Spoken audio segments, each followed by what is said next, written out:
Bentornati amici di Italian League, vediamo subito di cosa parleremo oggi.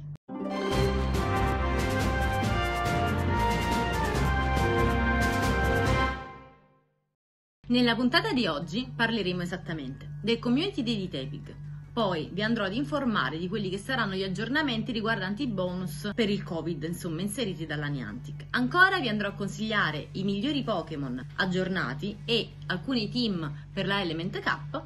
E come se non bastasse vi sarà come al solito il nostro verso del Pokémon, vi parlerò brevemente dell'ora in primo piano di domani ed infine vi andrò a parlare del secondo giorno del GoFest e di tutti i Pokémon che prenderanno parte ai raid da 5. Iniziamo subito!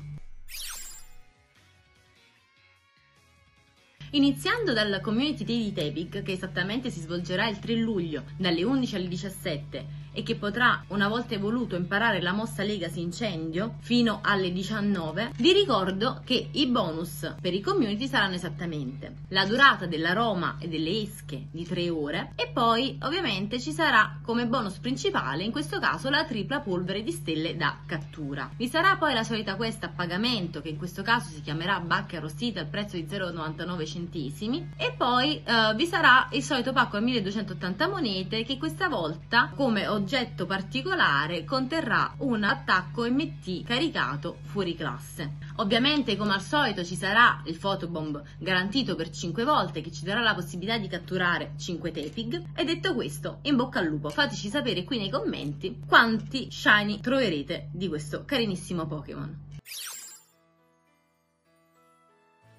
Ora invece parliamo del secondo giorno del GoFest, che esattamente ci sarà il 18 luglio. Come vi anticipai in un video precedente che vi consiglio di andare a vedere e di cui potrete vedere la copertina qui a fianco, e dove troverete ulteriori dettagli che vi ho già detto per cui adesso non ripeterò, i protagonisti dei raid, poiché appunto la giornata sarà tematicamente orientata sui raid, saranno tutti leggendari che abbiamo incontrato finora nei raid a 5 stelle, esclusi i misteriosi, e saranno divisi in 4 ore tematicamente in base al paesaggio. Adesso ve li vado ad elencare. Allora, innanzitutto avremo l'ora del vento. Durante l'ora del vento, che va dalle 10 alle 11 e dalle 14 alle 15, poiché ovviamente si alterneranno tra mattina e pomeriggio, avremo Mewtwo, Latias, Regigigas, Giratina in forma alterata, Cresselia e Tornadus forma totem Virizion. Poi invece avremo durante l'ora della lava, che quindi sarà ovviamente dalle 11 alle 12, dalle 15 alle 16, avremo Moltres, Entei, Regirock, Groudon. Poi avremo ancora Itran, Reshiram, Landorus forma totem, Yveltal e Terrakion. Poi avremo l'ora del gelo che sarà dalle 12 all'1 e dalle 16 alle 17. Qui avremo invece Articuno, Suicune, Lugia, Regice, Kyogre, Palkia, Kyurem e in più in quest'ora avremo anche il trio del lago, ma che sarà diviso regionalmente, per cui ovviamente noi sfigati avremo Mesprit. Poi invece avremo l'ora del tuono che sarà l'ultima ora, in questo caso l'orario ovviamente sarà dalle 13 alle 14 e dalle 17 alle 18. Stanchini dovrete affrontare nei raid Zapdos, Raikou, Registeel, Rayquaza, Dialga, Tundurus in forma totem, Zekrom, Xerneas e Cobalion. Non ho più fiato. Ok, gli altri bonus come vi ho detto li andrete a vedere nel video precedente oppure ovviamente sul canale di Telegram di Italian League, che vi ricordo sempre di seguire per essere sempre aggiornati, oltre a seguire me. Bene. E ovviamente questi raid saranno disponibili per tutti. I bonus differenti invece riguarderanno l'accesso a diversi biglietti, a ricerche particolari che appunto troverete, come già vi ho detto, nei video precedenti. Ora invece andiamo alle note dolenti. Ebbene, come vi ho annunciato all'inizio del video, vi sarà un aggiornamento riguardante i bonus che abbiamo ricevuto dalla Niantic per pietà durante la pandemia. Ebbene, ci saranno dei bonus nuovi attivi fino al 1° settembre, mentre vi saranno alcuni bonus molto carini che ci abbandoneranno per sempre e infine alcuni bonus che invece rimarranno perenni. Vediamo quali. I bonus attivi fino al 1° settembre saranno esattamente: partendo da Nuova Zelanda e Stati Uniti dopo il GoFest, i bonus saranno esattamente doppi biglietti gratuiti da Disco della Palestra ogni giorno, poi avremo pacchi garantiti girando i Pokestop, pacchi amicizia ovviamente, e poi avremo ancora insomma, i punti che facciamo normalmente nel girare il primo Pokestop del giorno moltiplicati per 10 e l'aroma più efficace. Vabbè, insomma, a parte il biglietto ride, nulla di particolarmente importante. Rimarranno invece perenni, quindi all'infinito ed oltre, i seguenti bonus. La durata dell'aroma durerà 60 minuti. I pacchetti che potremo aprire saranno 30 sempre, 20 invece saranno quelli che potremo tenere nella borsa. Per sfidare un amico basterà sempre avere un solo cuore, non sarà necessario camminare per sbloccare le 25 lotte, quindi i 5 set garantiti per le lotte Go, per la GBL in sintesi, e più avremo il triplo dei punti esperienze della polvere di stelle garantiti alla prima cattura del giorno. I bonus che invece perderemo definitivamente, a quanto pare, poiché sentitemi bene, a breve vi dirò una cosina, saranno la distanza ridotta per interagire con palestre e Pokestop, per cui addio sfere, l'aroma più efficace, nel senso che lo spawn dei Pokémon diminuirà se staremo fermi, e probabilmente invece vi sarà il futuro ritorno dei Red X con dei bonus maggiori per coloro che parteciperanno in presenza.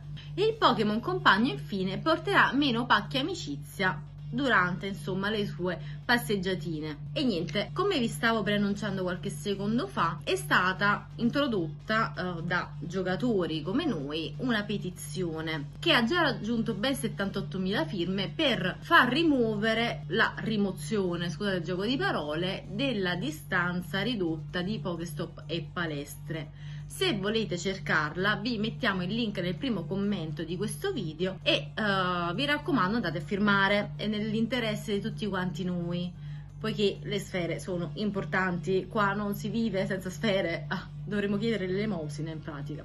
Adesso invece annunciamo il contest del verso. Who's that Pokémon?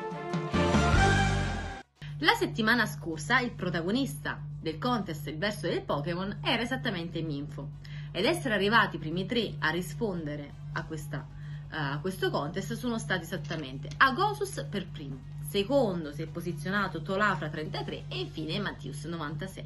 Complimenti ai vincitori. Questa volta invece il Pokémon protagonista del nostro contest è un Pokémon particolare, molto carino, di cui in una rivista Pokémon la sua coda è stata definita una delle meraviglie del mondo Pokémon. In più vi preannuncio che il suo nome è palindromo. Sentite bene il verso del Pokémon in questione. Se avete capito il Pokémon di cui stiamo parlando, commentate con il suo nome qui nei commenti e con a fianco, come al solito, il vostro nome allenatore per identificarvi. Adesso invece andiamo avanti con il nostro lato PvP. Basato sulle nuove ricerche dell'ultima settimana, i Pokémon migliori della Element Cup, di cui vi ho già parlato, e potranno essere protagonisti di questa Pokémon, vi ricordo, con PL pari a 500 o al di sotto, soltanto dei tipi acqua, fuoco ed erba, sono esattamente i seguenti: Bulbasaur, Chinchu, Carvagna, Cottonee, Ducklet, Execute, Ferroseed, Frillish, Growlithe, Lilip, Lotad, Petilil, Seal, Shelder, Scrap, Slowpoke, Snover, Tentacle, Tirtuga e Vulpix. Adesso invece vi vado a rammentare quelli che sono alcuni team carini trovati in rete e che magari potreste utilizzare. Il primo team consigliato è composto da Ducklet, Chikorita e Wooper, e il primo Pokémon che vi dico dovrà stare in lead, quindi dovrà essere il primo da porre in campo. Il secondo team consigliato invece sarà Chikorita, Ducklet e Seal. Il terzo team consigliato invece vede protagonisti Ducklet, Tentacle e Chikorita. Il quarto team invece consigliato prevede l'utilizzo di Cottonee, Ducklet e Chinchu, e infine l'ultimo team prevede l'utilizzo di questi 3 Pokémon, ovvero Frillish, Cottonee e Ducklet. Insomma, Ducklet è quasi ovunque, come vi avevo detto già nel video precedente, di sicuro uno dei migliori Pokémon, abbastanza versatile, essendo un Pokémon di tipo acqua e volante. Adesso invece, prima di salutarvi, vi voglio ricordare che domani vi sarà allora in primo piano di Aipom. Gli EV utili per la Lega Mega ammesso che vogliamo insomma utilizzarlo, saranno i seguenti. Il rank 1 sarà pari esattamente a 2, 15, 15. Per quanto riguarda il bonus, invece, avremo doppia polvere di stelle da cattura e ovviamente questa si svolgerà dalle 18 alle 19. Vi ricordo come al solito di commentare il video se vi è piaciuto, di seguirci, attivare la campanella per essere sempre aggiornati sull'uscita dei nostri video e ovviamente di seguire tutti i profili social di Italian League su Telegram, su Instagram e su Facebook. Detto questo, io vi saluto e ci vediamo la prossima volta. Un bacio ragazzi, ciao!